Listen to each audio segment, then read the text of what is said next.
7 ounces of water and weigh it. Not cold, not hot, kind of whatever comes out of the tap, but it's in between there. And go to 7 ounces. That's 7.2, it's too many. So I'm gonna dump out a little. 7. And add 3 ounces of beer. Budweiser in the red can. Don't mess around with fancy beer. Doesn't work. I've tried it a million times. Cheap shit Budweiser is what you need.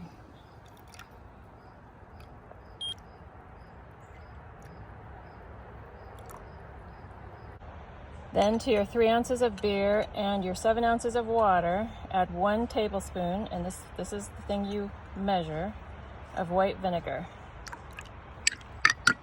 I find that this flour I'm using is Sir Galahad from King Arthur, and it has a tolerance of like 2/10 of an ounce of extra liquid. You really can't get any more than that and expect it to rise. So for those of you who are into soaking sprouting, this is a soaked recipe because of that vinegar. Measure my flour at 15 ounces.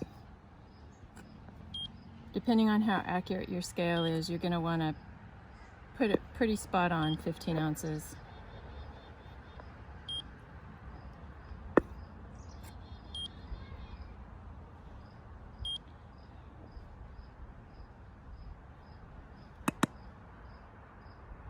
Okay, that is bang on 15 ounces. And you put in your salt and your yeast. 1.5 teaspoons of salt. This is a 1/2 teaspoon measure. And then, and Gita has something to say about that. And then a 1/2 teaspoon of yeast. And put it on the opposite side there, so they don't touch. Because salt kills yeast, you know? And then, as much as you didn't want them to touch before, you're gonna kind of make them touch now. You're gonna mix it up.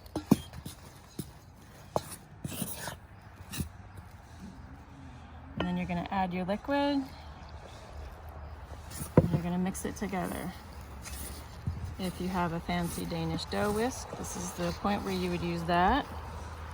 Or if you're just using your fancy handmade spoon by Kirk Trethewey, thank you, Kirk. You just press it together.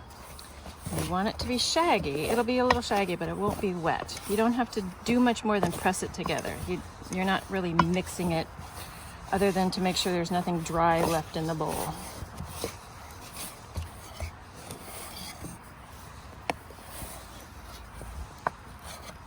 And it's all done but the covering now. That was what, 4 minutes, 3 minutes of time? Get it all in there. And you wipe off your edge so there's no flour or anything, because you want your plastic wrap to get a pretty good seal. Well, you know, raise it in whatever dough raiser you usually use that is sealed. This is not a loose top thing. You're actually fermenting. You're not raising the dough yet.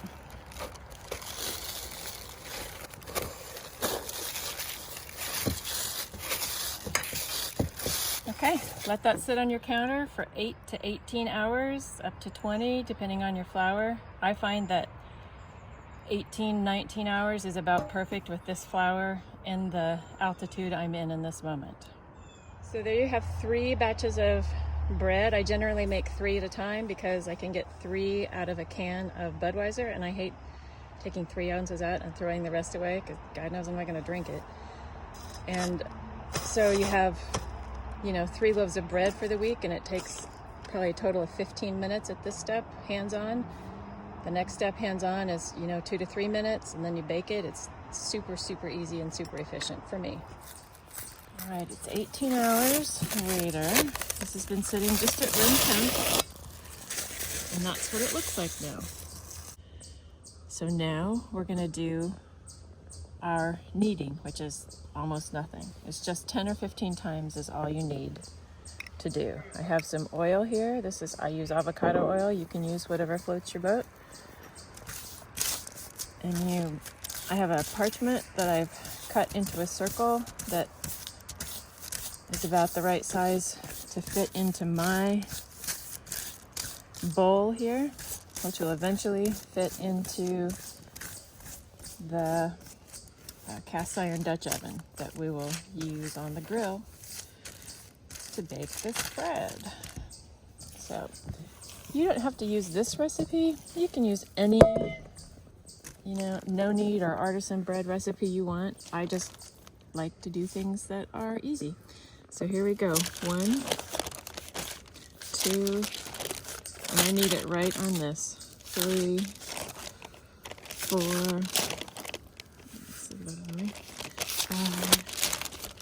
6, 7, and now you feel it's getting a little elastic. That's what you want to feel. 8, 9, 10.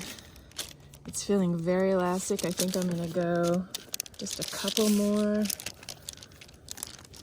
until I have something I can seam seal here. That feels good. There's nice and smooth on the top, and I'm going to try to seal this seam as best I can. Doesn't always work, but if you can get it to do it, you have a nicer loaf of bread. And yes, people who are actual bread bakers, you're going to say this is not the right way to do it, and you would be correct. And I don't care. All right, seam is pretty sealed. Piece of schmutz. Okay, now since I only have one pot, this one, that fits in my Instant Pot, because I let this proof in an Instant Pot so it's nice and cozy and I don't have to think about it too hard. What I do is wash this bowl and then plop this in there and put it in the Instant Pot. So hang on, I'm going to wash the bowl. My bowl is all washed out, and this is sitting nicely on the parchment. Once you put this bread on this piece of parchment, you won't take it off until it's done baking. So I put it in this bowl, which is approximately, the size of I think I have a 4-quart Dutch oven that I do this in. And here's your goal. Make the sides all flat, because this is probably the last time you'll have a decent opportunity to work with the parchment. Now, I pop this into my Instant Pot, and the reason that I only have one bowl that fits in my Instant Pot for raising bread is because this really does kind of need to be the same size and shape as the thing you're going to bake it in, as your Dutch oven.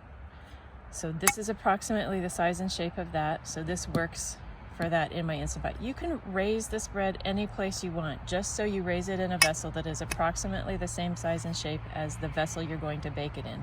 And you can't raise it in the same vessel that you're going to bake it in. And you'll see why in the next piece of this video. But that's it. So you let this raise or proof, I guess that's the right word real bakers would use, for 2 hours. I pop it in my Instant Pot. You cover it loosely. I also just loosely put on the lid of the Instant Pot, and I put it on the yogurt setting. I suppose you could use the keep warm setting too, but any place that's warm will work. Right, so I do this on the grill. You can do it in your home oven if you want to. If you have an oven that gets hot enough, that's awesome. I just use my crappy old rusted cast iron. I don't care if it's rusted. I leave it outside. The bread is never going to touch this, so it doesn't really matter to me. So I have these little things that raise it off the grill. I have this. I put this in it. I put the lid on, and this is 1 hour into the proofing process. Because it takes an hour for my grill to actually get to the right temperature and get to the right temperature inside the pot, which I go for 550 inside the pot. So we put this on, close the lid, turn on the grill, and for me, I know that 550 is right there on all 5 burners. You're gonna have to figure out what it is for you on your 5 burners. So you let that heat for an hour, and then you come back and put the bread in. This is what it looks like after 2 hours of proofing. So here's the next 3 minutes you touch this bread.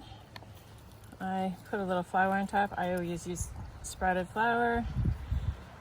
This is my last bit of it. I can't get it anymore, so I don't know what I'm gonna do.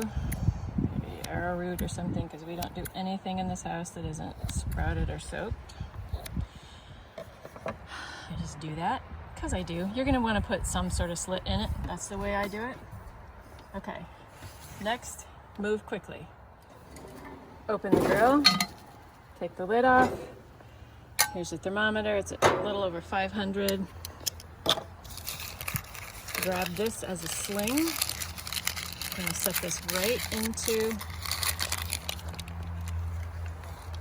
the Dutch oven, right there. Put the lid, oh, ow! Put the lid back on, put it down, set your timer for 5. So I'd set my timer for 12 minutes.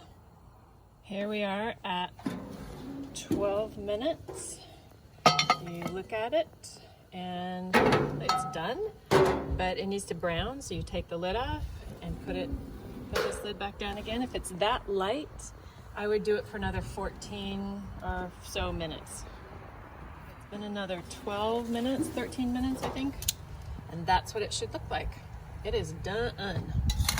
So you just kind of get it any way you can.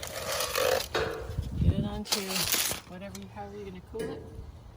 For me, I'm gonna put that thermometer back in there and the lid back on and let it come back up to temp. I do 3 of these in a row.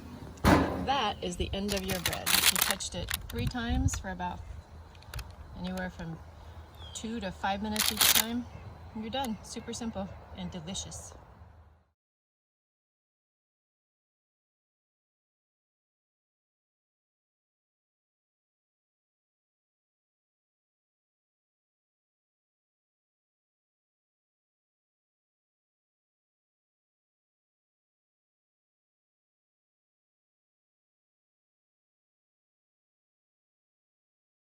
And that's what it looks like when it's cut. That's the crumb. It's a little gooey right now because I just took it off the grill. They tell you to wait for 2 hours, but when in the history of ever has that happened at my house? Not. Always gotta try it right away. Super yummy.